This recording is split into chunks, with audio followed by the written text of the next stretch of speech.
This is the Wise Guy Radio Show, a podcast dedicated to educating and inspiring through conversations with today's top talents in the world of glass. We will be dissecting their journeys in hopes to deliver actionable content that you, the artist, can start implementing now, helping you grow not only as a creative spirit, but also a successful artistic entrepreneur. With a little organization, relationship building, and your artistic ability, you can obtain greatness. Climb aboard, whether an artist, retail owner, or enthusiast. We have a ton of fun in store for you. Welcome to the Wise Guy Radio Show. You're listening to the Wise Guy Radio Show.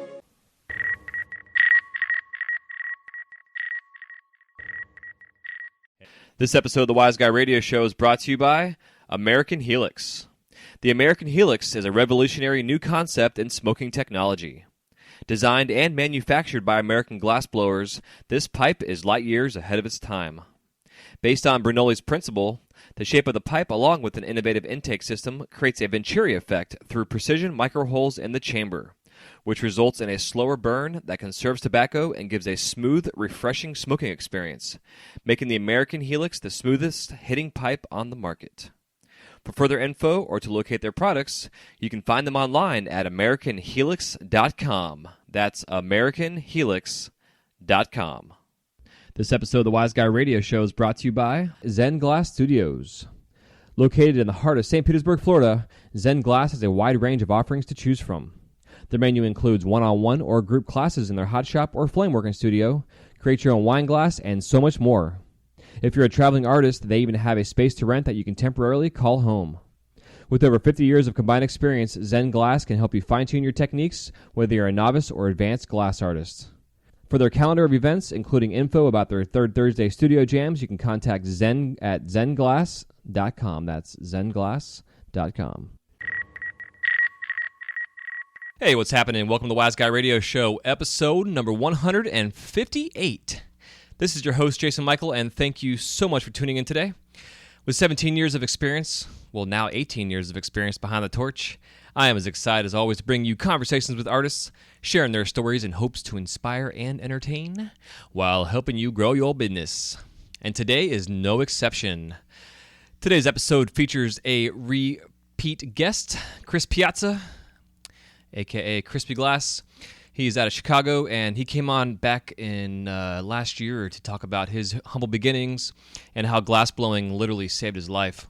And Chris is a great example in our industry of an artist that comes from a good background, had a rough path, found the glass, changed his life, turned it around, started a business, and now has a successful running space with several artists working under his belt. And the last time we talked, we were finishing up while he was actually getting ready to go get prepared to go up to GlassRoots for his first trade show. And this episode, we talk about that experience, the great time he had, the orders that he received, how they went about actually going through the process of taking the orders, manufacturing them, shipping them out, just kind of the ins and outs and sides of the whole process of a new artist going to a trade show, which I found was very fascinating. And being that myself still have yet to get to a trade show, I'm still curious myself in the whole process. There's the right way to do it, and then there's the wrong way to do it. And I think the way Chris went about doing his first trade show was a little bit of both. And we definitely talk about that whole idea of where he went wrong, what he could have done differently now that he knows what to do differently, how to approach it next time. Especially when you're a new artist starting off and trying to find your way and your groove and your lines of work.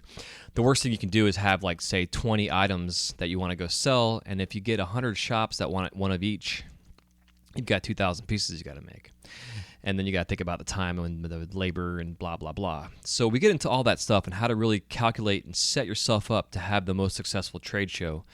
But also, is this information you can take and put it into just business in general. So I definitely had a lot of fun talking about it. Don't forget right now also that Mountain Glass has their sales going on right now, our sponsors for the show, one of several that we have. And thank you all to our sponsors, and for all of you out there who are supporting our sponsors. You can go to mountainglass.com right now and get a shot. Actually, you know what? I take it back. Hold on one second. I'll be right back. So as I was saying, Mountain Glass right now for the month of May. I'm still stuck on my April recordings here. Right now, the borosilicate sale they have right now, you can get Troutman First Quality Rod at 30% off. Just put in the code TAG, that's TAG at checkout. And for all you soft glass nerds, they have their soft glass COE 104 sale. Creations is Messy at 30% off. Just put in the code MESSY, MESSY. And they've also got their kiln sales. They've got supplies and torches right now. They've got a Bethlehem on sale. They've got a Nortel Red Max on sale. They've got a couple different kilns. Take advantage of these sales. I mean, shit, right now they've got a Paragon F500 front-loading kiln, 240 volt. It's 24 by 22 and a quarter by 18 inches. Big sumbitch.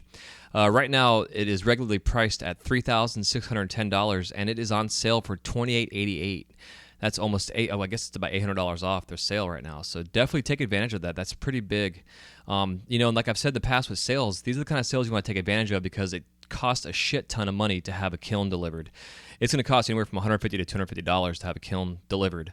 So if you get a kiln on sale, not only will you be saving money on the cost of the kiln, you're more or less getting free shipping out of it. So take advantage. Just go to mountainglass.com for more sales.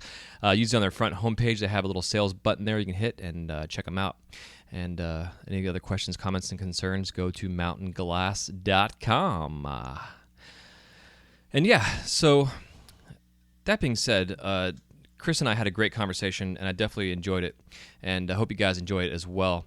And on one other note, I'm still dealing with some bullshit. I'm actually borrowing a friend's laptop right now. My laptop was my daughter's laptop. I guess I hate to even talk about this on the show. I really don't want to, but I'm going to talk about it anyways. So currently, I'm going through a divorce right now, and my soon-to-be ex-wife, and it's a long story, and it's kind of a shitty situation, but I've gotten through it and gotten past this whole thing now. Partially why I took the month of March off. But that being said, I used to use her laptop, and I was saving up to buy my own laptop, and the expenses came up, and blah, blah, blah. So now I'm still in the process of saving up, but my daughter had a laptop, and I fixed the screen because my son had broken it about 2 weeks after she had this thing. And at the time, it was like 4 years ago. So we finally got around. We found the right serial numbers, got the laptop fixed. And I did a system restore, and the operating system completely pooped out, and it was asking me for my administration password, and we don't know the password. So now we're fucked, and it's basically a paperweight now. So if anybody out there knows anything about how to get past that part of understanding to break down the computer so I can actually redo it without having to have this administrative password, hit me up on Instagram. You can send me an email, wiseguyradio@gmail.com, or actually wiseguymedia@gmail.com. Sorry. I would love to find out about it because I don't want to spend the money right now if I can help it, just because I'm in this transition of getting my own space in place and etc. But I definitely need some help finding a way to get this laptop running because I got to keep the show going. And with the move I'm about to make, I probably will still have access to some computers and stuff. And I really don't want to record through my microphone, my earbuds, into my app that I have on my phone. If I have to, I have to. I've already got about 7 interviews already up and recorded and ready to go and launch. It's just getting them into Dropbox, which I've already done most of them. It's just now I'm going through and doing my intros, which I'm doing now for this one. So, I appreciate everybody's patience. I apologize for not following through and having episodes come out like I really wanted to. We are still in pre-launch for our upcoming classes in July. We're launching, which means also that I got to get on the computer or even just start using my phone for Facebook Live videos, which my next schedule for work comes out here next week, and I'll be posting up when I'll be doing my Facebook Live videos, so y'all can come on there. I'm going to be creating a brand new Facebook page community group for this podcast. It's going to be for students only that are signing up for our classes, just kind of an FYI. It's a little extra side bonus, but I am going to be putting up another community page here very soon, specifically for everybody that wants to come on board. I know, there's a huge community on Torch Talk and lots of other groups that are out there, but I really want to have something exclusive for you, for the audience, for our community on this show. I do have the Wise Guy Radio Facebook page already that I do post, and I really just use that for a platform for posting up new episodes. I might take more advantage of maybe just using that for you guys. I don't know. Let me know what you think about it. But I think ideally what I want to have is more of a private group that I can screen those coming in, because I don't want to have, I hate to say it, but I don't want to have 7,000 members in it. I want to have it be super exclusive. So it's kind of a catch-22. So we'll see how it goes, but just stay tuned for that. I'll be announcing that pretty soon. I'll probably put a link onto my Instagram as well as onto the Facebook. And you can find me on Instagram. I have my personal, I actually have 3 Instagram pages now, but I have my personal, which is my J. Michael Glass, all one word, Jmichael Glass. That's where I do all my posts for my work and just things going on behind the scenes over at the Mouse House. And then also I have the Wise Guy Radio Instagram page. It's Wise Guy Radio or it's Wise Guy at Wise Guy _radio. And then if you want to follow me on my other one, I have a little Olaf Zoom that I take with me on adventures and have him all over the place. I'll put a little link for that one. It's hard to I honestly don't even remember the tag for it. I think it's like, I know it's the Frozen one, but I don't remember exactly how it's got done. So anyways, I'm rambling because I'm in a hurry to get the hell out of here to go get my kids from school. So that being said, enjoy this episode. I believe we are now on episode 158. Might be 159. I don't know. Let me double check. This is ridiculous, but I'm going to let you know where we are because I think it's 158.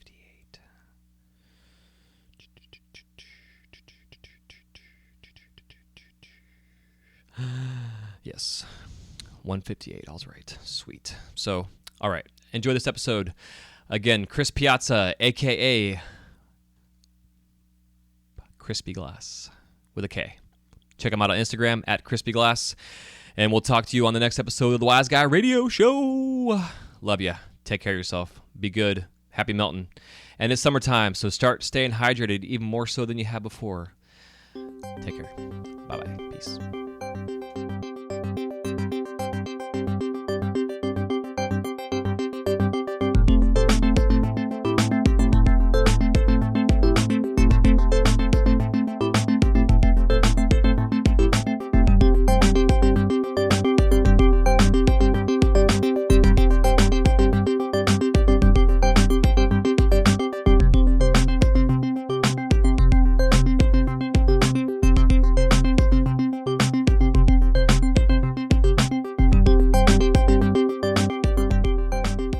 Hey, Chris, welcome back to the show, brother.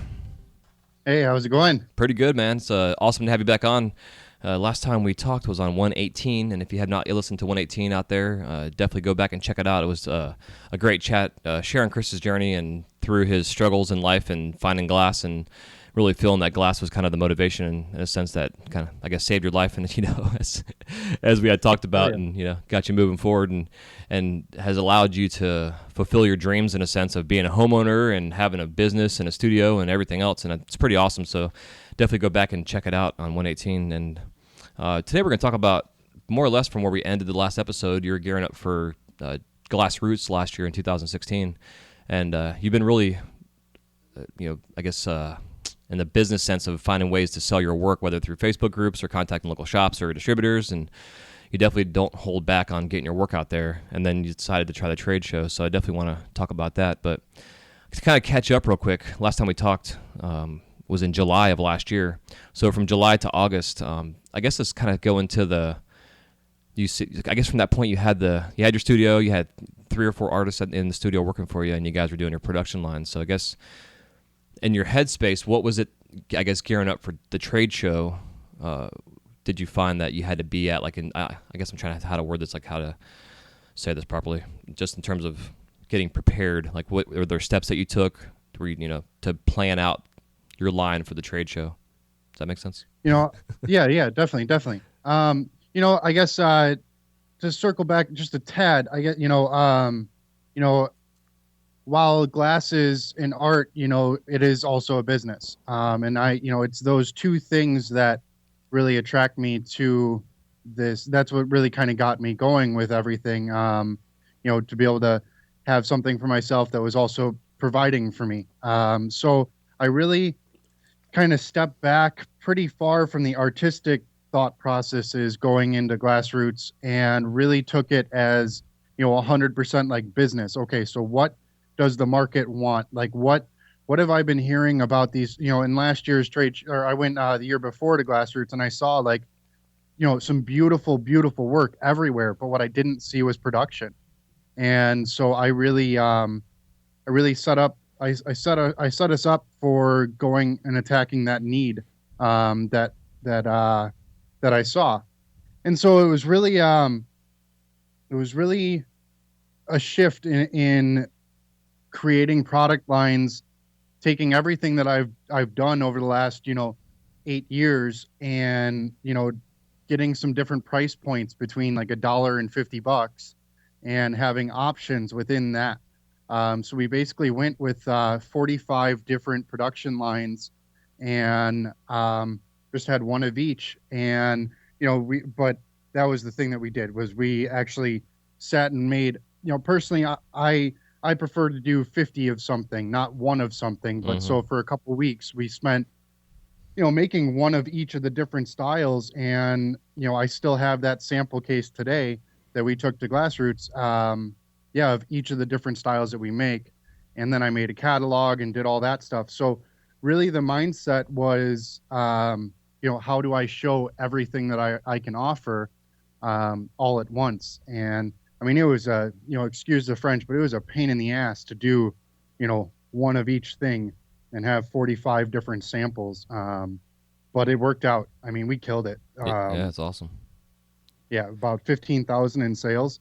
So fuck yeah, for bro. a first show, yeah, dude, it was intense. And then we were hoping for our goal was $5,000, and if we would hit 10, then that would have been insane. I think it was like $14,600 or something like that after giving the discounts that we were giving.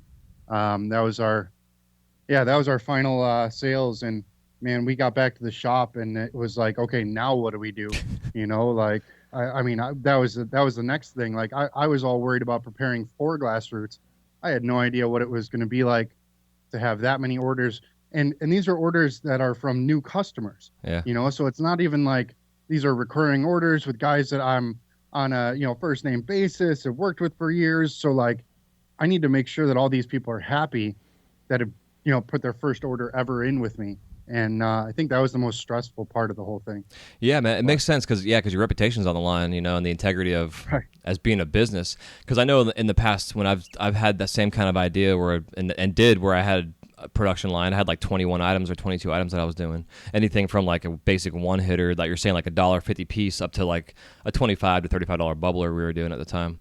And when we put the catalog out and we thought about it, it was like, man, if we hit 10,000 smoke shops and like 1% orders and they all order 50 of each item or whatever it's going to be, it's like, how in the hell are we going to keep up with this demand? So it's like, you're going to kind of, overshoot the moon per se, and then you get the reality of like what it is when you get home. So what was the next step in the game plan? Did you guys have to like take all your samples, right? Because obviously you had invoices and what have you for what your orders were. So what was that next step you guys took? Well, and so there was a little bit of turnover with guys in my shop, and one of the guys that started working in here just got done with getting his MBA. And so I was able to kind of, it's nice when you have people with an understanding of business in general. He was able to kind of sit down with me, and we were talking about, how to attack this. And, we had 45 different lines, and it was a handful of almost everything. So there was no real way to get into a flow, per se, to, knock everything out. But what we did was we basically listed everything from quantity, like the biggest quantity. And we knocked out, the top 10 items or top 7 items that were the highest quantities, and then put those all in the different orders, like in little boxes for each of the different orders. And then went back to look at what was left on each order and then filled those individually. Does that make sense? Yeah, absolutely. Yeah, absolutely. So that was how we found to be able to get through it, which in a sense, I don't know if I want to do that this year, because what you end up doing is not being able to ship anything out for a few weeks. Right, exactly. And then you have like 5 things to ship out at once. So financially speaking, that put me in a heck of a bind. I didn't make any money for like a month after GlassRoots. And then I had a bunch come in, which was great. But the other thing was that you end up putting all of these, like I was saying, the brand new customers, nobody's getting anything in the first few weeks. So, nobody was upset about that. I've already had some recurring orders from them, which is great. Beautiful. But for me, I think I would rather, I think what we're going to do is actually have a number system on our invoices this year. that's going to, tell us who ordered when. Like one of the last orders that went out was one of the first people that ordered from us. And like, to me, I don't know if they think about it, because most of the time they forget about everything by the time they leave. But you don't. But for me, right, exactly. That was what I was thinking about. And it was the biggest order that was put in. It was like $2,600. It was the last one that went out. It was just like, I didn't feel right about that.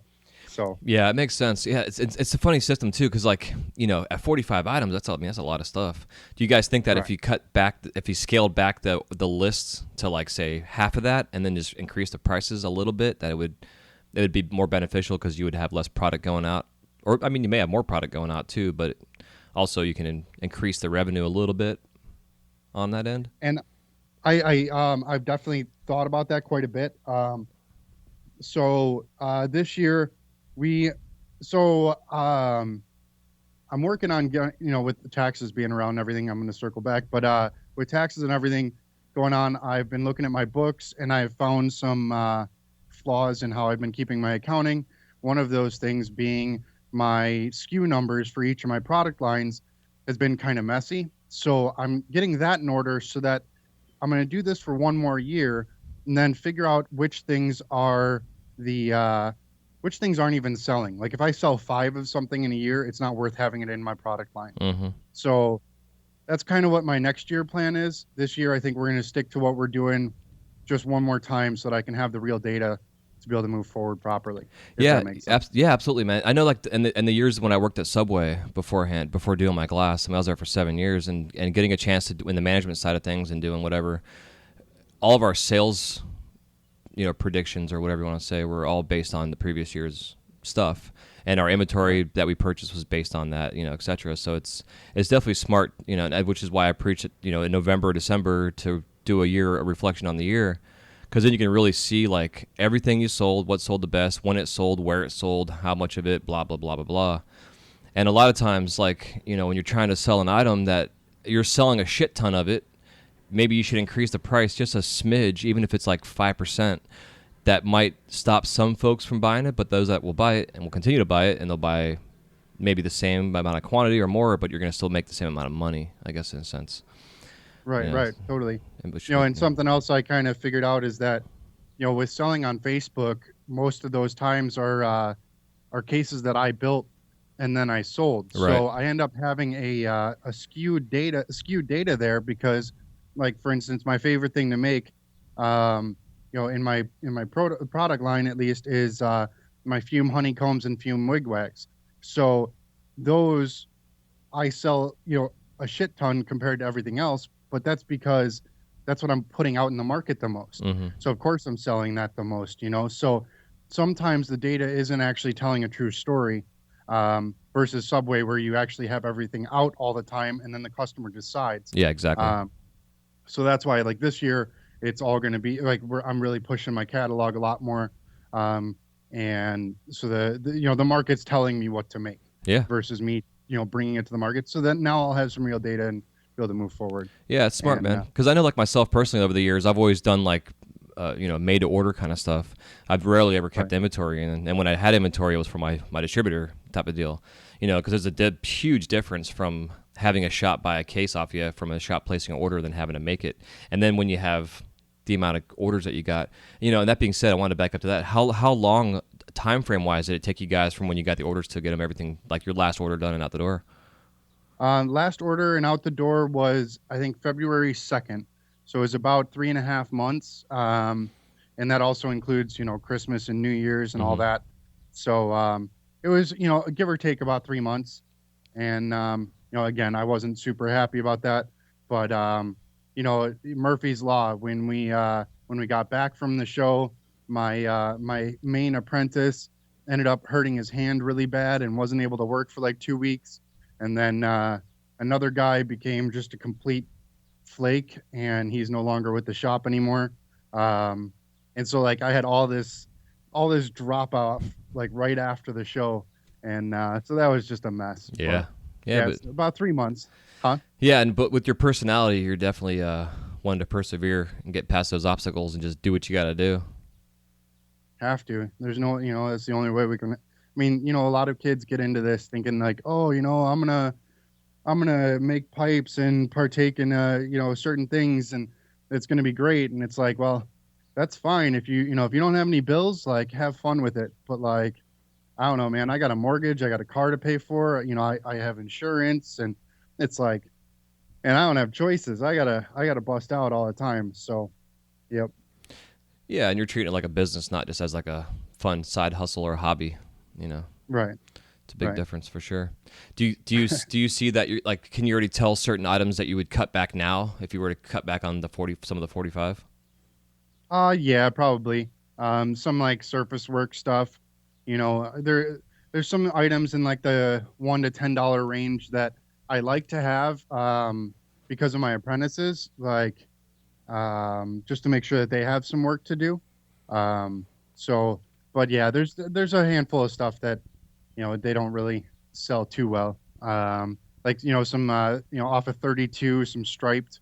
There's like 8 stripes, and you twist it. Mm-hmm. Uh, just really basic stuff like that. It's stuff that like even if you're crushing it, you can only do maybe 5 in an hour, and so that's nice. It's like $35 an hour, before materials and everything. But that's these guys have a hard time even maintaining that type of a pace. So Yeah, it's hard. That's why, like, a lot of times when I teach about like the concept of doing timing yourself, you should do like a 3-hour stint.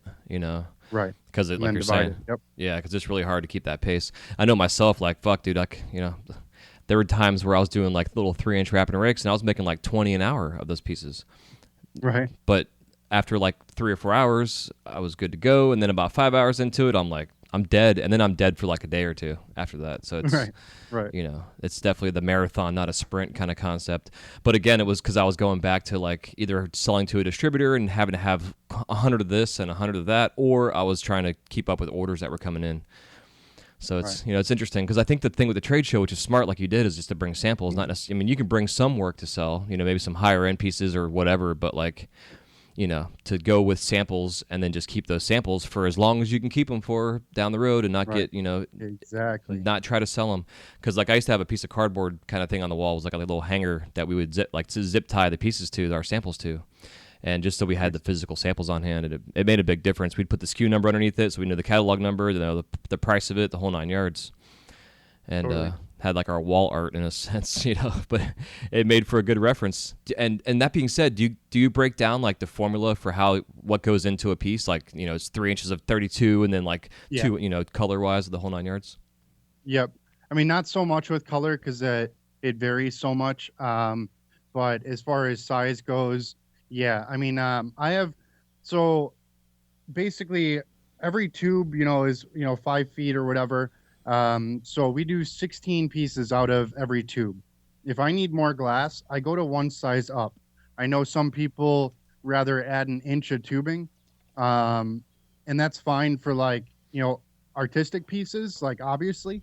But for me, I just do there's 16 pieces out of a tube. If I need a bigger piece, I go to a bigger tube, and then that way it's really simple. Whenever these guys, all I have to do is tell them what size tube it is, and then they know like, okay, there's 16 out of this tube. Break it in half, break it in half, break it in half, one more time, and then that's their prep. So it makes it really consistent that way. Yeah, it's smart. Do you guys pull points or do you blow pipes? Um, Points on anything that's 25, and then blow tubes anything above that. Cool. Heck yeah. Yeah. Is it just for like a stability kind of thing, or is it just because of what you're making? Just I don't know. I learned to go on to blow tubes at 32. 25 is just really easy to pull a point off of. So is 32, but yeah, I don't know. It's just kind of what I've done. Also, there's no loss that way with the size of the tube of the 32, so it kind of gives a little extra weight to it.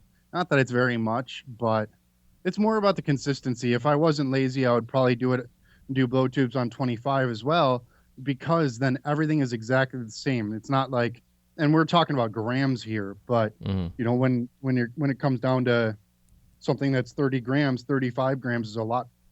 It feels different. So, that's where it's just a consistency. Yeah, it what makes what I sense. like about flow tubes. Yeah, yeah. Like I think the pull and point process is a must when you first learn this process, just because there's so many fundamental techniques that are involved in pulling. I mean, there's so many. 100%. Like this online course I'm doing, like this, the first thing I'm gonna teach is how to pull a point, just because you get to understand everything. But but they do add up, man. It's amazing. You get like a month of points and all those handles. It's like you got like 4 pounds of clear glass sitting there. It's like fuck. Yep. And that was what, 10 pipes? Yeah. It's like, yeah, exactly. Yeah. Something that you mentioned about GlassRoots and having all our different samples. This year we're also going to be trying to have some more one-offs and things like that to be able to have some cash, because that was one of the bummers of the show. The guys next to us were actually all cash and carry, and they between three of them they made like $8,000 or something like that, and like they got to walk home with a few $1,000s a piece in cash, and we had all these orders, which was great, but it was like I think a little bit of both is going to be a good plan for this year. Yeah, I agree, man. Yeah, you get that little runway to get you through the production. I think that what you guys did, though, is a little smarter than going there, because it allows you to really, on a business level, to figure out what your costs are, what your profits are, the whole 9 yards, instead of having this chunk of cash, and you have to go home and then break everything down and potentially spend some of that money while you're there, or what, you get $8,000 in your pocket, and it's easy to go blow it all in fucking 5 minutes. I know I could.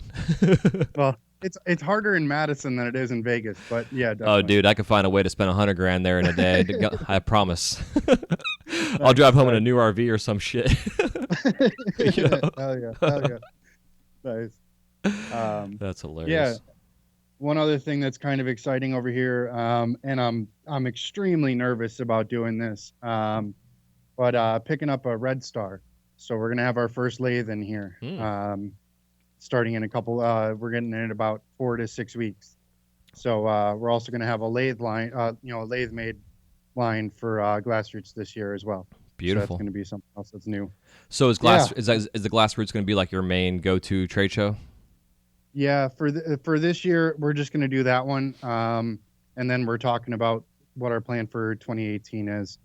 Then we'll expand a little bit more, but just wanted to really have the full experience this last year, and then that kind of screwed us to be able to get to Vegas, because it was just so late in the year by that point to be able to sign up and get a booth. So we just threw it to the back burner. Yeah, but it's smart, man, because like the process of going first to the trade show and scouting it out and seeing what you need and what you're not, finding what the white space is to fill that gap, which you guys fucking did, obviously.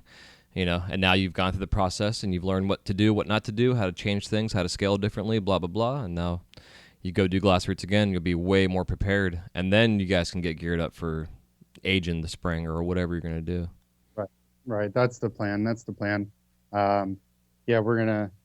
We'll see how it goes this year and go forward from there. Like I said, I'm trying to have like three or four different lines for the lathe stuff. And then, it's the other thing that's sweet about having these samples, because like you said, you had that board up.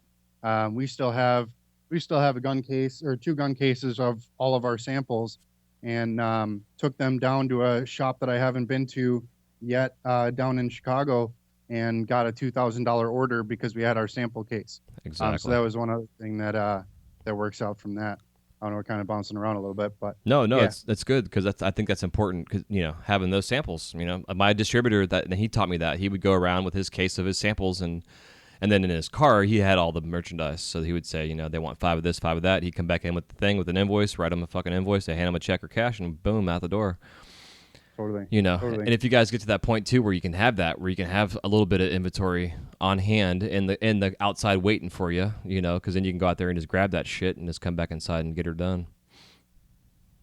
Yeah, and I just don't understand how guys are pulling that. Excuse me, how guys are pulling that off. I mean, I just can't keep inventory, and I need to sell everything before I can. I just can't get there. I don't know if there's some supplemental income type of situations, but like, I don't know, man. I'm envious of those guys. Well, think about guys, go on. I'm sorry. Oh no, I was just saying, I just saw on Facebook some guys coming down from this in the spring, and I know the Oregon guys do it too, and they just got a van full of cases, and it's just like, and I can't have $70,000 in inventory. Like I need that $70,000, Yeah. But go ahead. Yeah, because I was gonna say, like, in terms of the production side of things, if you sit and think of like, if say you make 50 pieces, and then 10 of those pieces you just put aside for your locals, and then the 40 that you are making you put aside for the orders that you're getting, kind of thing, or every 5 pieces you put one aside, kind of deal, and just keep that side hustle going. To just keep stocking it up and forget about that you have that shit, and just maybe limit yourself to like 20 of each item that you have on hand all the time.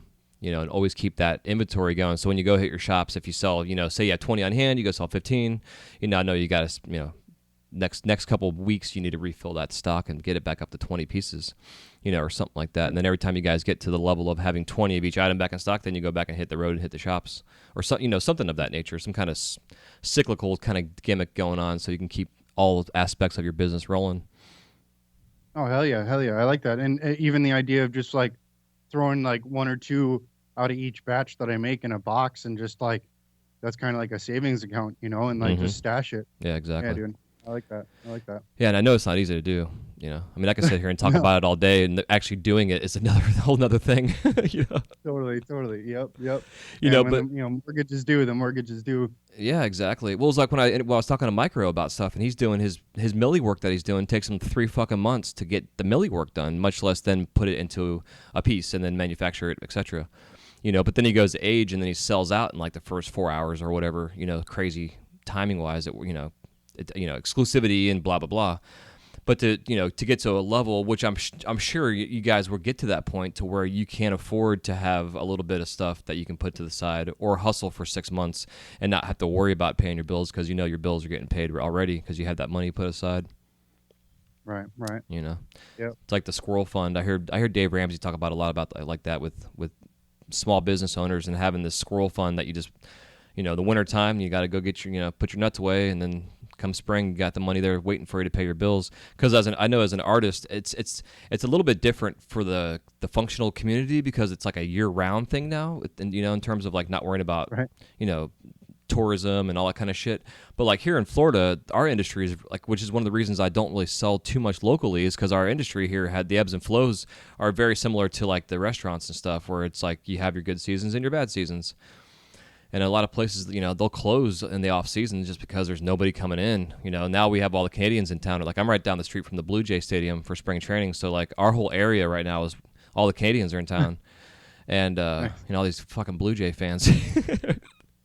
I'm always yelling at them as I go down the street. Go Rays and whatever. It's fun to harass them, but they, they're a huge part of our stimulus to our economy here. And it's if you can think about based on your locale, wherever you are, you've got some kind of ebbs and flows going on, don't matter where you are. So Right. Got to prepare for it, for the days that you don't have the businesses. Because like when I did the Renaissance Festival, when I was first doing this glass back in the day, the guy that I worked for, he would do that. He would go do the tour for like 8 months, and we would do inventory on site also, our production stuff, doing demonstrations. But like summertime, from I think it was like July until September-ish, we were just the whole summer, we were just cranking out as much shit as we could, so when the season started, they had a crap ton of inventory hanging up and ready to go. And then we would just work on site just to keep the inventory gaps filled, and then they would sell most of their shit and then go back to the summertime sweating and doing production. Right. So it's Yep. you got to definitely and it gets to the point to where it's just all about making a plan, being organized, establishing some kind of calendar of events so you can see what's up, what's coming, just being super organized and then planning ahead. And some things you can't plan for, but really when it comes down to if you can have a vision of what you want and what you want to succeed at and what you want to have in your life and your business and whatever, then you can make some kind of plan of attack to get there. Definitely. And that actually brings up one other piece I didn't mention as far as how we got through the GlassRoots bubble that we had. My girlfriend is all about setting schedules, and like, I don't know, she's got a planner in every room. She's crazy about that stuff.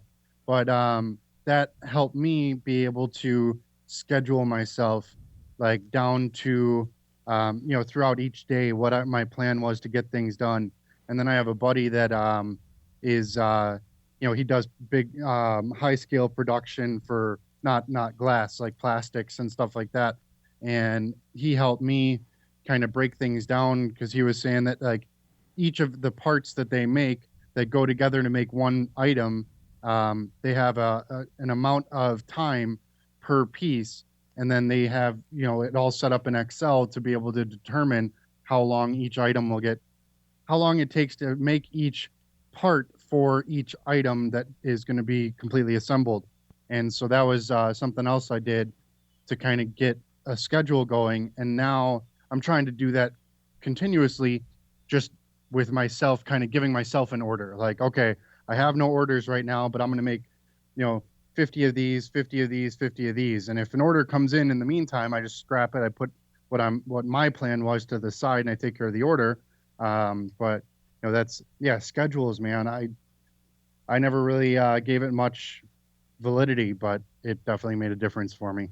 Yeah, it's huge, man. I know myself personally, working at home, it's so easy to get distracted from the dishes or the yard or the dogs or, whatever, got to have that discipline. But I always find myself when you can set a schedule, because working and having my gig, I'm on a schedule, and it makes it so my life is easier to plan because I'm on a schedule, and I'm like right now looking at my little studio here and looking at my calendar, like my next month and a half is completely planned out. Like I've got really I have the next 90 days planned out on a calendar because I know my schedule at work. Right. I know my schedule here at the podcast, interviews, I'm doing this pre-launch for this online course, the whole 9 yards. And I had to sit down and really make a 90-day plan of like, this week's this week's this week's with this, and there's the days off and the timing. It's just, and then when you see that shit, man, it's like it gets all that shit out of your head and allows you to focus on the important stuff instead of sitting around contemplating about, what do I have to do tomorrow and, whatever else. It's just, it can become overwhelming, and just to empty the brain space.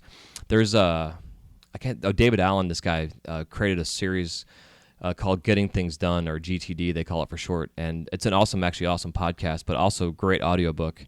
And, actually, with that being said, here's a quick little plug. If you haven't, for those out there that listen to audiobooks or much less podcast here, you can go to audibletrial.com/wiseguy radio and get a free 30-day trial download of a book. And if you haven't yet, I recommend getting the book, Getting Things Done. And it's a breakdown on how to really organize your life. I mean, he has you take like 2 days and just get all your paperwork, all your files, everything you have, and on a table, and then he helps you walk through the process of going through what's important, what's not, what can you take care of now, what's like a down the road thing. And then once you can get that all planned out, man, it's amazing how free your brain becomes. It's crazy. Even just going through the intro of this book, because he has like the introduction and the overall summary of it, and then he actually has the plan. And just going through the summary was, I have a file cabinet now that's completely organized for month to month to month. I keep all my paperwork, receipts, invoices, everything in that shit. It's nice. It's huge. So yeah, definitely. Yeah, and it's funny because like it's one of those things that at least I had to relearn, because when I first started, I was doing batches of 1,000 wrapping rakes, 1,000 fume spoons, 1,000 whatever. It was all batches of 1,000, and what I learned then was like do 50 cobalt wrapping rakes in a row, and then do 50 ruby in a row, and it's like not having to think as much thinking as I can get out of my way as far as what I need to do. That allows me to be so much more free while I'm working. I mean, yeah, it just it's incremental difference. I mean, it's a substantial difference. Yeah. And then it gives you the space and the energy to then get into the creative space when you want to be free and not have to have a schedule or production unless, blah, blah, blah. And you can just take a day off. Like I was trying to get to a point where like Wednesdays was like my experimental have fun day, not production, and just do something that's maybe not even functional, just do some sculpture or whatever. To have that outlet. And I think that's what's interesting with our industry, and the dichotomy of it is like there's the two different variations of glass blowers. There's like the production creative, and then there's the creative, but even the creative had to learn the production first to learn the medium to then get to a point to where they can afford to be the creative. Totally. And it takes a long time, man. Like the Joe Peters of the world, that dude's been at the torch for a long, long, long time, and he's gone through and learned so much shit where now he can make 6 figures a year and travel the world and help out people around the world and create art and inspire. But it takes a long, it's, I consider all of us to be 20-year overnight successes, Right. It's, totally. Look at, a local guy up here, Cold Drink. I mean, I've seen some of his, my distributor I was working with used to distribute stuff when he first started. And like he handed me this inside out spoon. I'm like, oh, right on. He's like, do you know who made that? I'm like, no. He's like, that's a cold drink piece. That's an original. I'm like, holy shit. Like, cold drink doing those flip discs that are incredible. And yeah, he just started out making inside out spoons, like just like the rest of us. It's like, yeah. I mean, I'm still stuck in that production phase. I'm working on trying to do some other stuff now, finally. But yeah. I mean, that's the dream, right? To be able to have like some time to be able to do other things and just doing stuff to pay the bills, and then those things can pay the bills later on. Yeah, exactly. Exactly. Especially like where you're at, and having a studio with apprentices and stuff, or helpers with you. You'll get to a point to where you can have them strictly doing your production lines, and you're there creating new production lines, doing R&D, and then also being the creative and making the one-offs. As the business maintains itself in a sense, because that's what it's all about. If you can get to a point where you can scale yourself and scale your business to where you have those guys making your stuff, and then you're running the business. Because like you're saying, bro, you're fortunate to have a circle of friends around you, including someone in your studio that understands business, and then your girlfriend understanding scheduling and organization, and then you have a friend who's doing manufacturing of other things, but still understands that. And it's so important to have that influence around you, and not just being in your cave and just doing your thing and trying to figure this shit out. Like, reach out to your friends that have specialties in other areas that may be able to help you out. We like to think we're special, but when it comes down to it, in the production side, like, Coca-Cola is a production, business. It's not very different from what we're doing when we're making 1,000 fume spoons, and it's like these people have that insight that can really help. And yeah, I mean, I got no shame in asking for help. I mean, there's none of that. I mean, yeah, it's important. And with the whole Coca-Cola thing, like I remember, it was like How's It Made, or one of those TV shows that was on like Discovery or some shit, and it was all the manufacturing behind the scenes, and I love watching this mass production of widgets being made where they're cranking out like 1 million M&Ms in an hour, kind of shit, Right. And to think about how they had to sit back and manufacture these machines or products or programs to be able to do it. But there's still a human component to that, in the thought process. And if you think about like assembly lines in like the automotive industries, those guys Exactly. are hanging doors or putting lights in or whatever. It's just an assembly line. They got to have everything down to a certain time, or that car's gone past to the next person and now they're missing some part, or whatever. Right. And it's not for everybody. It doesn't get to the street. Yeah, exactly. Yeah. And it's so true. But it's like, it's hard to wrap your head around it as a creative person. Cause I know when I first started this stuff and I was doing the Renfest and I was making these little drip drop pendants, we called them dragon tears, and it was just like a teardrop shape. And I would spend like 40 fucking minutes on this little thing. And my master, he grabbed it out of my hand one day. I'll never forget it. He's like, stop right now, turn your torch off, and come over here and watch me. And he like drew like 4 stripes down a fucking like 12 inches of some 12 mil, right, and twisted it up a little bit, and then made like 10 pendants in like 30 minutes. And he's like, I'm only paying you 75 cents a piece. So you can make $1 an hour, or you can make $20 an hour.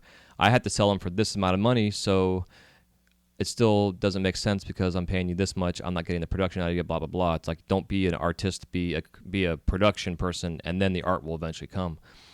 Right. And it took that. It took me having to sit and watch, and cranking out the production, but sit and watching him, because like for my apprenticeship, I did 6 months of in the shop sweeping floors and tying strings and filling bottles with glitter and all kind of crap before I was even allowed to touch a torch, much less look at it.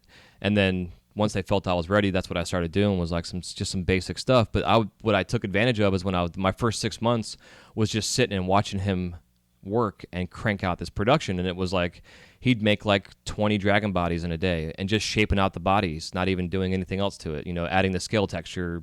He had some points of reference where the arms and the legs and the shit would go.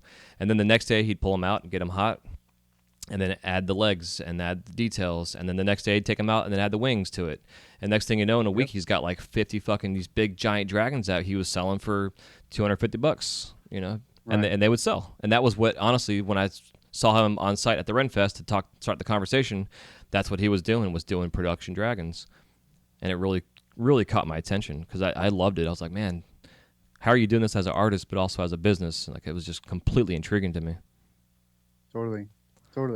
Yeah, that's what I try to share with my guys here, and I mean, that was my teacher, Ron Glass. He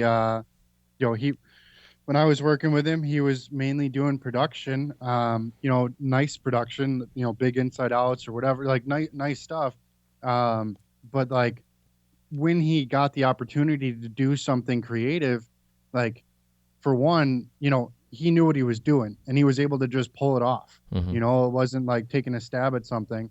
And then like, after I left, he ended up making a big transition and going straight into, making a lot more of the heady stuff rather than doing the production. And it's like, I don't know. I think that's kind of what, that whole 10,000 hours theory, it's like, I think we see that a lot. At least I do see it a lot in our industry. It's like 10,000 hours doing, little inside out spoons, but all of a sudden, like right after that, like boom, like making really nice rigs, Hmm. like you learn so much through that process. And yeah, definitely see that. Yeah, I But kind of think it's like the 10,000 hours per technique, you know. yeah, you're probably right. 100% right. Yep. Like I'm it's crazy. yeah, I'm right there. I'm finally able to, I was having a really hard time with doing the buckets and like, putting buckets on mini tubes or whatever. And finally, all of a sudden, everything clicked, and it was after I did probably 150. Hmm. And so now I feel comfortable with it. But yeah, it's per technique. I think you're probably a lot more right about that.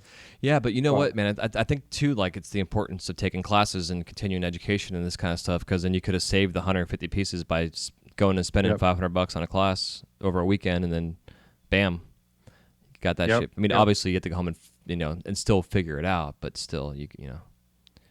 No, you're totally right. Totally right. And we don't. I don't have. I mean, that's kind of one thing that is a little bit of a bummer out here in Illinois. Like we don't have a ton of opportunity for that stuff, for classes and for I mean but that I'll just tell on myself. I'm definitely being lazy. I mean, there's definitely opportunities I could have taken that would have helped for Hmm. sure. And I don't know. I'm about to go through this whole thing about, relearning a lathe because I have scientific experience, but I've never done any artistic side, anything in our industry on a lathe. So I'm gonna be doing some learning, and I have a couple buddies that have a lot of lathe experience around here that are gonna be able to help me out with that. But yep, everything is 10,000 hours, I guess. Yeah. Yeah, exactly. Yeah, and it's important, man. And again, you're going around, the circle of friends around you. You guys bring some cats in that know how to work a lathe, and they're going to help you out. That mentorship kind of concept Right. is so big. Yep. Have you Yep. already sat down and like began the process of thinking about what lines of work you're going to do? I'm definitely doing that. I have kind of one so far that I'm pretty confident that I want to have as like a first line, just really something pretty basic.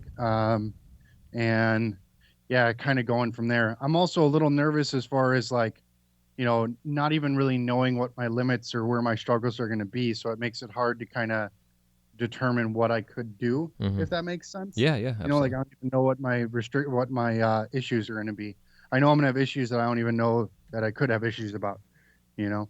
So Yeah, you more or less we'll bought yourself see. a new race car, and you're not even sure if you can drive the thing. Well, I mean, I wouldn't go that far. I mean, I did scientific work for like 3 years.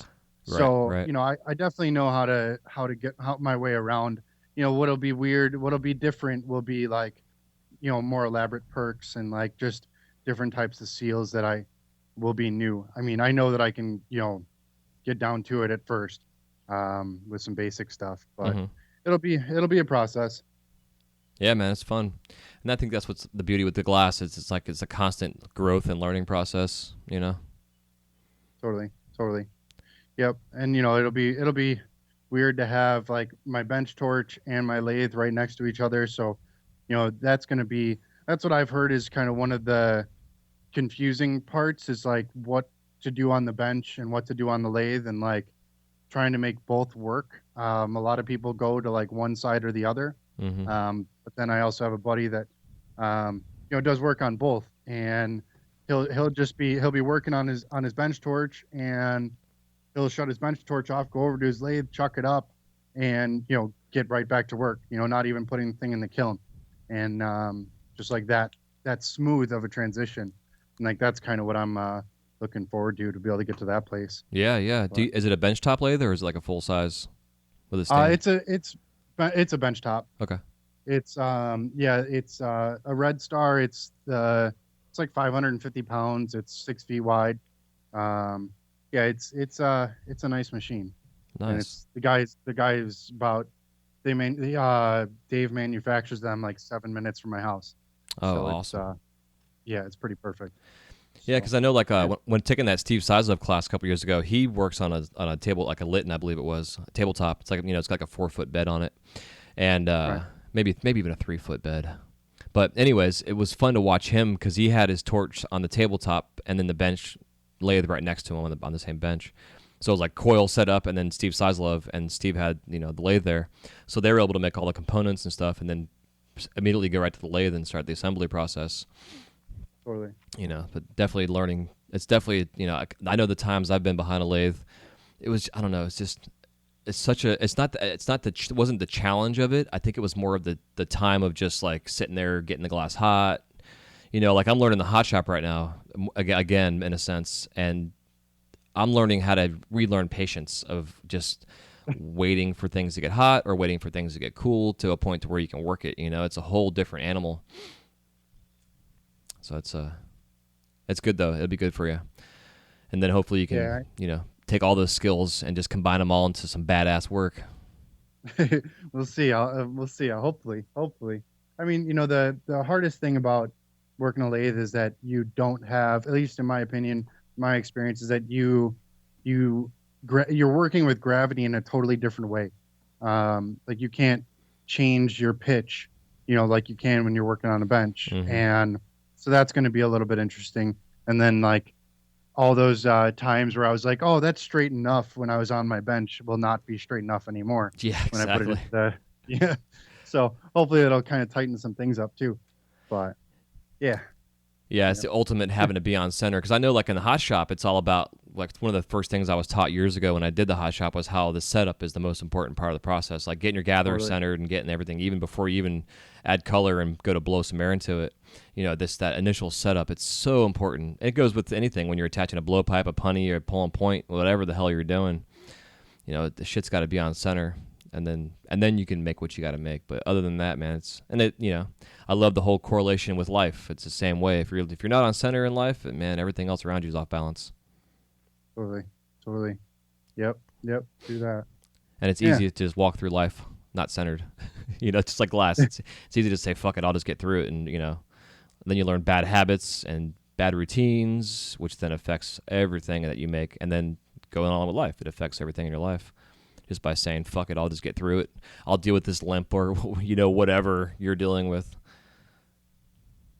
Totally. And sometimes that's even things that are, just surrounding your life, I don't know. We like I was saying, like there was some issues with someone in the shop and, after things got cleared up and we went our separate ways, things around the shop seemed to kind of come together in a little bit of a different way that it hasn't felt like it has lately for a long time, and it's like got to be on point with that stuff and straighten those things out when you can, whenever and then life just works a lot more smooth. And that was actually what drove me to go the lathe route, because I was looking at possibly getting a bigger shop going. I don't know, I've been told that one of my I don't know, it sounds kind of egotistical, but I was told one of my strengths in glass is like teaching it, because I'm not anywhere where I want to be artistically, but like I know the fundamentals like the back of my hand, so I can actually share that stuff. And so I was thinking about getting a bigger shop, doing like a 12-bench studio, and I know there were some issues that I think you had with that, like a bigger shop or whatever. And I don't know, that was kind of part of the determination to not go that route, get the lathe, and then go bigger later. Yeah. So. Yeah, it's easy to want to just step up and get into that bigger space, man. It's just like, I know for myself, it didn't work for me because I had other things that were going on. So my focus was so split up that in all reality, I mean, I sucked at everything I was doing, being a dad and a husband and, business owner and an employee, the whole 9 yards. So it's definitely, Right. you can't spread yourself too thin. It's easy to want to do and to grow that fast because it's, we can all see where this industry is and where it's going and where it's been and, the success that's been out there and still is. And it's just easy to want to chase that, that carrot out there. And there's lots of carrots Totally. being dangled. Just got to Yep. put the blinders on and stay focused, and then let opportunities come to you as they come along. Because I'm sure eventually, if you get a lathe dude and you step up that production line, you're gonna probably want to get a bigger space just because you're gonna need the space just for keeping inventory and whatever else you got to do. Totally.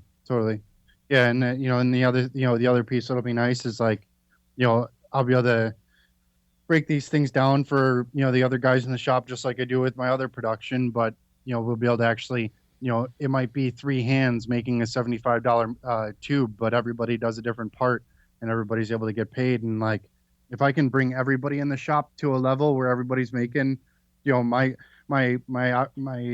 goal is that everybody in the shop can be making about 50 grand a piece.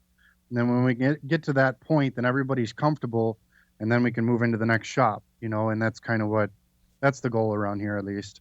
So, Dude, that's awesome. Yeah.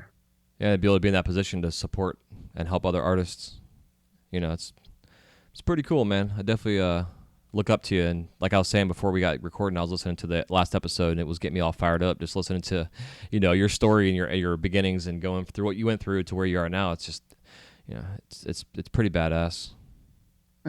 Appreciate it. Good people around me, and and I don't know. I like to. I don't know, man. I think life is about definitely taking care of your family and taking care of things like that. But as much as look, we both listen to a lot of these entrepreneurs and stuff, and I think one common theme across the board is those big those big guys giving back. Whether it's Pencils of Promise or some other sort of foundation, or giving their time to help other people. Warren Buffett, he gives his time to help investments for different foundations, and it's like I don't know, I think that's kind of half of this life, like you got to do that stuff.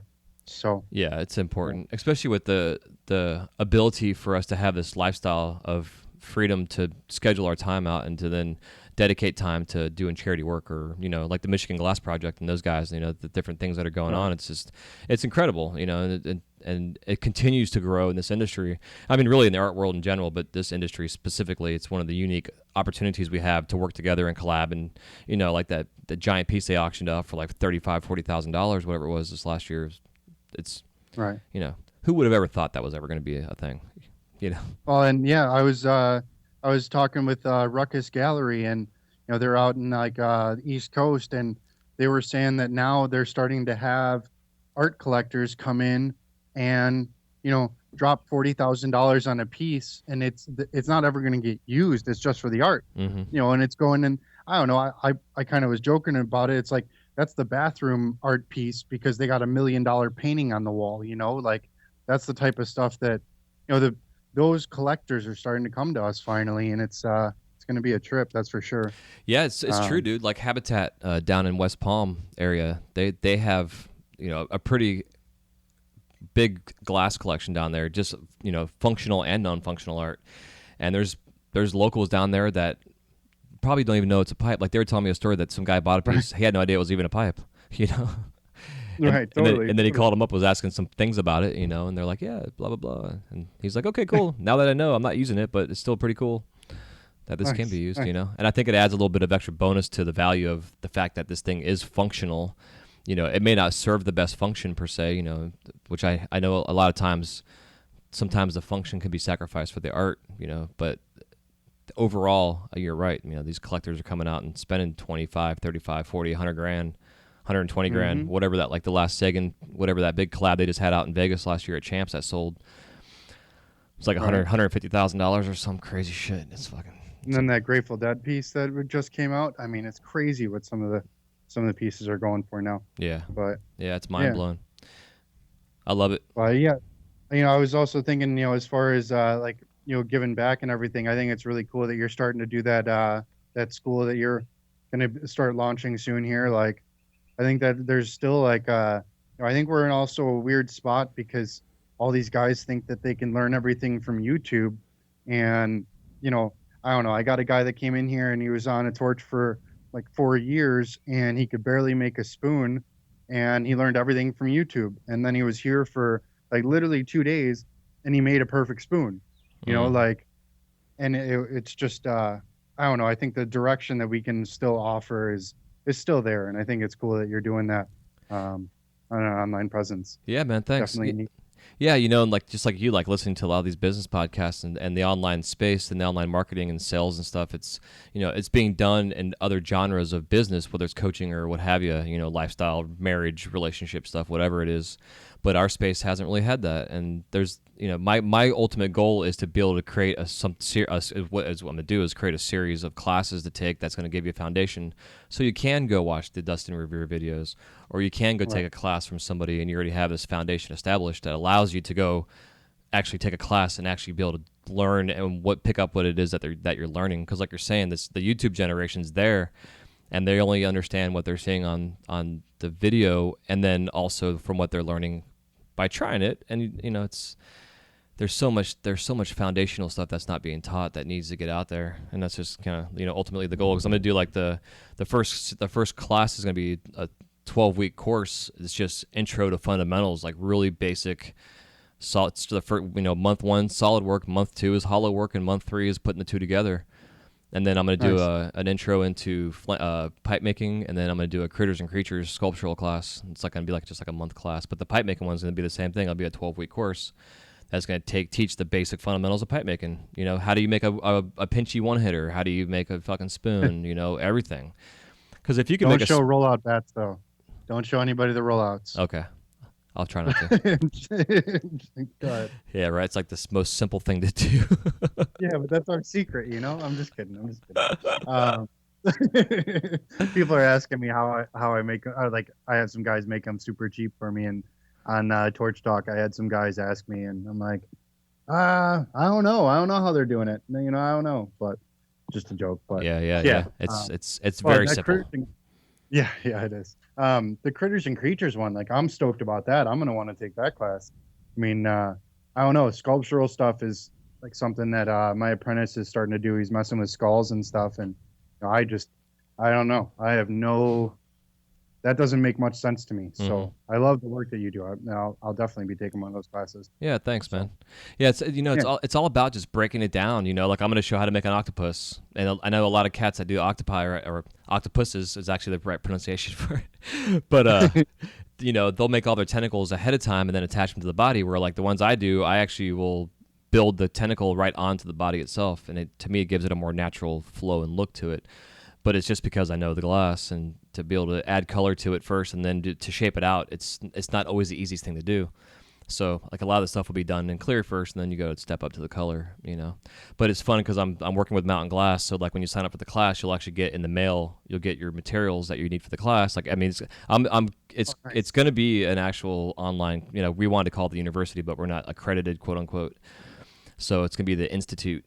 That's going to be the Nice. Institute for the Advancement of Flameworking Technologies. It's kind of long, but Hell yeah. that's what we're calling it. And it's the idea really, again, it's like, it's going to be a lecture, a lab, and then I'm gonna be doing a weekly one-on-one coaching, the whole 9 yards. And not to give too much away, but I'm going to be talking here pretty soon in some future episodes about our beta test program. We're going to be offering to 3 artists to come on to get a super big discounted rate on going through the class with me, just to go through the process of it to make sure everything works before we launch, because it launches in July is the actual start of the classes.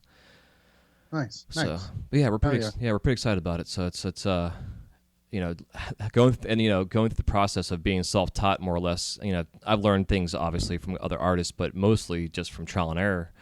And this whole thing for this class is the same way. I mean, I'm sure you know how many people saw my video of me knocking my fucking dry erase board off my garage and my light falling and blowing up in my garage. I mean, it was a temporary little setup just to practice the process of filming and editing and stuff. But it's like this stuff I got to go through to learn this shit. Hell yeah. Hell yeah. And then the video editing is a whole nother thing. Jesus. Right. Well, I think that's dope. Like, I mean, I had my teacher for my first year, and then from there, I really was, for the most part, self-taught after that. And like, I all the fundamentals that he taught me was great, and it's helped me get to where I am. But like, we're talking about, the lathe work with, making tubes. And it's like, my head goes straight to like, it would be nice to have a sculpted perk in there that, actually the, air travels through the mouth of the skull or whatever. But like, I need to be able to make the damn skull. Like I could do everything else, no problem. But like, this is where I'm starting to kind of get to that plateau, I guess, is, where I'm at. Yeah, man. I'm gonna actually right from this point. I'm gonna cut this off out of the show. But just a kind of a side note, well, let me know when you get this going and you get to a point where you feel comfortable. Because part of with this whole thing with my wife, and she's pretty much checked out. So like, I'm looking at probably like the end of April, starting to pack up my shit and get move out to Orlando kind of deal. So I'm gonna actually have like a ton of free time to be able to do what I want to do with this show, which is to travel and visit studios and stuff. And with my job now being full time, I'm gonna get paid vacation and blah blah blah, so I can afford to like travel. And oh fuck, it'd be a killer, dude, to come up to your studio and record like for like a week of like lathe work 101 with you. Dude, that'd be dope. That'd be fucking dope. That we could offer, offer that kind of course, and then sit down and figure the business side of things. Because what the long-term goal with this podcast is to do the actual interview on site with the artist in their studio, in person, and then do a collab with them, and then do a video of the artist teaching something, technique wise, as like a nice a triple threat with the show, as a, when each episode comes out. So that's my dream. But the goal with the classes is to be able to have it as a certification. So like when you actually graduate from the course, you're going to get like a real diploma that you can hang in your studio saying you graduated from this course. Because there's nothing worse than, like Rashawn Jones and I talked about, we're laughing in episode 100 about like, imagine some jackass comes to your house because you need some electrical work done. He's like, yeah, man, I saw this on YouTube. I can fix your plugs for you. You know what I mean? You can let this motherfucker come into your house and burn your house down, Totally. And with the way this industry is going, it's, depending on the politics and stuff, but however, I really feel with legalization, eventually it's going to get to a point to where we're going to need to have some kind of certification. Like OSHA's going to come in and be like, you all need to figure this shit out because we're going to shut everybody down until you guys are all certified and can pass the test of blah, blah, blah, like a welder or an electrician or a plumber. Right. So that's yeah, I mean, think about frit spoons, right? Like, what about the guys that don't realize that you need to melt frit in? Yeah. Like, that never been shown that, if you don't melt it all the way in, you got little shards of glass, somebody's going to smoke. You know, it's like, yeah, there's definitely a need. Well, and it would be cool if sometime around GlassRoots might work. I don't know if you're planning on coming up to GlassRoots this year. But, yeah, absolutely. Hell yeah. I'm bringing Nick's going to come back on too to talk about this next upcoming year. Oh, sweet, nice. Yeah, I was just talking to him. The other day. Nice. Yeah, he's good people's. Yeah. Yeah, definitely. Oh yeah. So yeah, back to the recording. So, but yeah, man, it's important to have foundational technique and skills, and like in the last episode when you first came on talking about filling the jar with marbles, that was how you started, and it's so easy just to bypass that step, but it's also so important to have those fundamentals. Definitely, and yeah, I mean the stuff that we learned through even making the joke about the rollout bats, I mean even that helps the guys figure out what it is to like melt an edge in.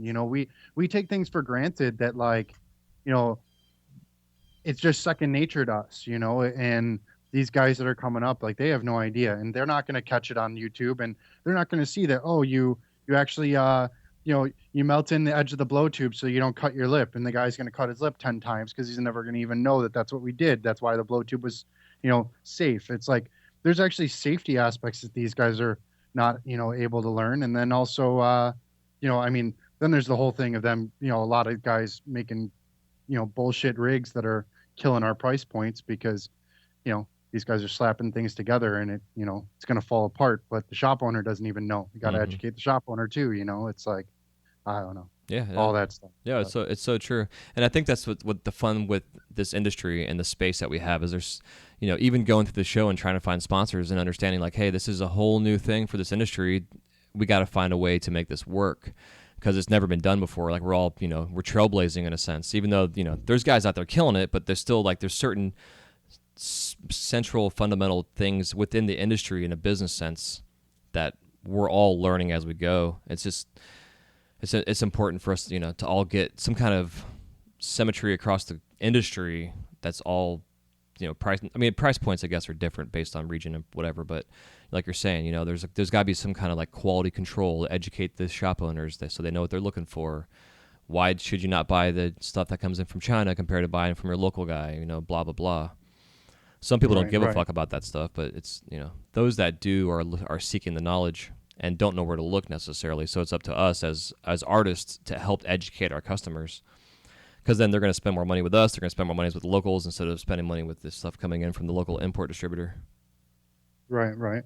Yeah, I had a shop owner complaining about my rigs at what they cost or whatever, and he grabbed one off the shelf and he shows it to me and he's like, "Yeah, check this out. This is American made." And I didn't really believe him in the first place, but and like, what do I see right away is this crack coming right off the joint all the way around the can, and I'm like, "That's cracked." And he looks at it, he goes, "No, that's fine." I'm like, "No, dude, that's a crack. Like, you don't want that on your shelf." And I don't know. I think I ended up seeing it back on his shelf later on, but he did buy my rigs because they were clean. It's like, but trying to educate is, I don't know. Some of these guys are too stubborn to even care, but yeah, I don't know. Yeah, man. I remember seeing some pieces that were, I think it was like, the hell was it? It was a green sparkle. I don't know if it was the old Millennium Moss, but there was some green sparkle back in the day for Inside Out that just checked every time. And this guy had a whole shelf of them, and they were all checked, and he thought it was like dichroic glass. And and I'm showing him like, dude, those are all thousands of cracks in that piece. He's like, "No, man, no way. It's dichroic glass. I was told it was, I'm like, all right, you believe what you want to believe, but here's dichroic glass. This is what it actually looks like, kind of thing." Right. And then he understood, and then he pulled them off the shelf and called the guy to come pick his stuff up, kind of deal. So it's again, it's as we educate ourselves, we got to pass on that knowledge to those that are buying and supporting and getting the glass out there into the industry. Because when when the customer buys something that's a piece of shit and don't realize it's a piece of shit until they get home and then it falls apart, then it puts a bad taste in their mouth. It's like with podcasting. Like a couple guys I listen to, they're like, "We want to teach proper podcasting and setup for audio quality for free because we want to make sure that if someone turns your show on and it's the first time they've ever listened to a podcast, that they're listening to something that's high quality and not being turned off by some piece of shit sounding podcast that they'll never listen to shows again because they assume all podcasts sound like that." Right. Right. Hurting the industry. Yeah. Yeah. Time. I mean, why spend the money on a nice American made rig if it's going to just fall apart? Just go to China. It's like, it makes sense in a way. And like, that's what's a shame. I mean, I try to keep my mouth shut as much as I can on the Facebook groups just because, like, I don't want to, I don't know who knows who and, like, who, what toes I'm going to step on if I say anything. But, like, some of the times I see stuff on there, it's just like, Jesus, dude.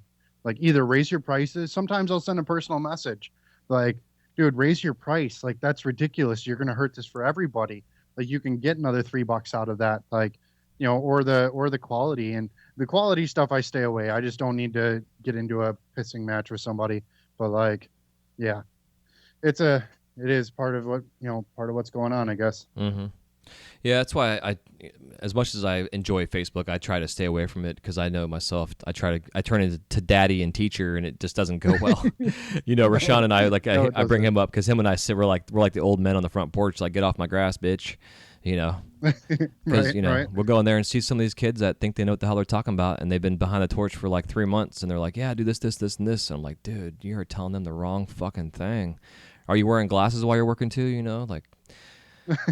Just sunglasses, dude. Why sunglasses work. Yeah, exactly. Oh man. Yeah, it's funny stuff. It's amazing. So it's important that we continue to teach the proper knowledge out there and correct those that are sharing the bad stuff. But again, I don't want to get into a pissing match necessarily. Right. Something I guess I'll throw out there to your listeners or whatever. I did start another Facebook group geared towards glassblowers with catalogs, because a lot of these different groups have, you're selling cases and, pre-made stuff. And that's kind of what, I'm referencing when I see like the garbage on there or whatever. But this other page that we're trying to get moving a little bit is really geared towards like artists that actually have lines and like have experience with that and a place to be able to get orders from rather than selling cases of pre-made stuff. So it's a pretty I don't know. I am the moderator on there, so I feel like I can actually say something to somebody like, "Hey, man, pull that post down, but take some better pictures. Like, try this. Don't take them in the case. Like, go set 5 of them aside, take a picture of those, and then put some bulk order pricing on here." And I don't know, kind of one of my ways of trying to help a little bit with like the business side of how to promote yourself. And yeah, getting orders are always nice rather than making cases. So Yeah. That's smart, man. What's the Facebook group? it's glass blowers with catalogs. Okay. Really simple. Yeah. Is it just? I'll add it. I'll add you to it. Okay. And then Cool. you'll be able to see it. Yeah. Please Yeah. do. It's just glass blowers with catalogs is all it is. Cool. I think it's a fantastic idea because like part of what I'm going to be doing too with the pre-launch, some of the video series I'm going to be giving for free are going to be like how to take the right picture, with the setup, with the general basic photo booth setup, how to do a proper live stream, from your studio with the way live streaming is going now. And I put together this little kit where it's got like a didymium lens filter, and it's got a tripod, and it's got a little Bluetooth remote control that controls your phone, so you can just from a distance hit on cool. it, start and stop. And it's like $90 for the kit, and it's real simple setup, but it's so important to have that proper setup. And then there's like a little extras things you can add to it, like a backdrop if you want to have like a basic white backdrop behind you to hide your mess in your shop, or you can hang T-shirts or your promotional material on there and stuff to really make yourself look professional. Because Nice. it's important to have, but it's fun. Like I remember when I was over at Zen a couple months back doing some Instagram live streaming. There was like 6 of us in the shop that were all streaming live at the same time. So we were all like walking by each other's benches, like recording live. The other person recording live, kind of shit. I think we might have like cracked some kind of wormhole in the studio or some weird shit because it was getting a little crazy. But it was fun, and it was neat to see the way that this live streaming's gone. It's important. I haven't messed with it much yet. I need to do that. But that $90 setup sounds perfect. I mean, a nice little tripod and a remote switch. Like, that's badass. Yeah, it's a That's Bluetooth the remote. pain in the ass part of it. Yeah, exactly. I mean, that's awesome. Yeah. I'll have a link in the show notes here for this episode. Right on. For sure. Sweet. And I can send you the link on the side so you can check it out. Right on. And the goal is to for us, we're going to start manufacturing our own actual clip filter. My neighbor next door, he has just got a brand new CNC machine, so we're going to start actually with aluminum, start cutting them out and then getting the glass in and stuff, and actually making our own. Because the ones you can get right now, I think it's like $90 just for the actual lens clip on. I mean, you get a couple other things that go along with it, but yeah, they're a little pricey. So I'm gonna try to find a better, even at $50 for it, or whatever, to kind of get it to a better price point to make it worth the time. Right. So we'll see how it goes. Yeah, man. So before I let you go, if there's anything else you want to, I guess, kind of parting advice, or just kind of summarize what we just talked about. I mean, I don't know. It's all about just it's a grind. It's not just it's not all just fun and games. Sometimes you got to put in work. I mean, I work 6-7 days a week, and it's like, I don't know, if I'm not on the torch, I'm doing marketing, and like that's how I can make it. I just it's a bummer seeing the kids that I don't know that fall off because they thought it was going to be a little easier. But yeah, I don't know. Just put in the work, and it pays off. That's what I think it's all about. Yeah, absolutely. Good way to summarize it, man. Hell yeah. Yeah, so I hope you all enjoyed this episode with Chris Piazza at Crispy Glass. You can find him on Instagram and all the social feeds. I'll have all his links in the show notes. And until next time, we'll see you on the next episode of the Wise Guy Radio Show. Y'all take it easy. Sweet. Thanks a lot, dude. Yeah, no problem, brother. Anytime. Peace.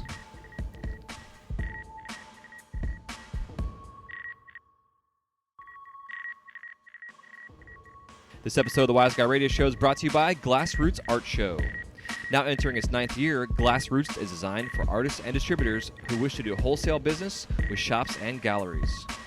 Located at the Monona Terrace Convention Center on beautiful Lake Monona in downtown Madison, Wisconsin, the art show features at least 25 glassworkers demonstrating and creating pieces for public viewing, live and silent auctions, raffles, and approximately 40 booths consisting of raw material supplies, functional and non-functional art, and glass charitable organizations. This year, in 2017, GlassRoots will be held October 9th through the 11th, and for any more information, just go to glassrootsartshow.com. That's glassrootsartshow.com. This episode is also brought to you by The Flow magazine. Since its inception, the focus of The Flow has been to provide a bond among members of the lampworking community. This has been accomplished by developing relationships with the finest artists and sharing their techniques with you through in-depth, step-by-step tutorials. In every issue, you can enjoy great content with the hottest artists and cutting-edge techniques using the latest industry products. These features, along with the continuation of our Women in Glass edition, Glasscraft Emerging Artist Awards, inspiring gallery showcases, dynamic general interest articles, as well as health and safety information, make The Flow the leading international lampworking journal. For more information or to subscribe to The Flow, go to theflowmagazine.com. That's theflowmagazine.com.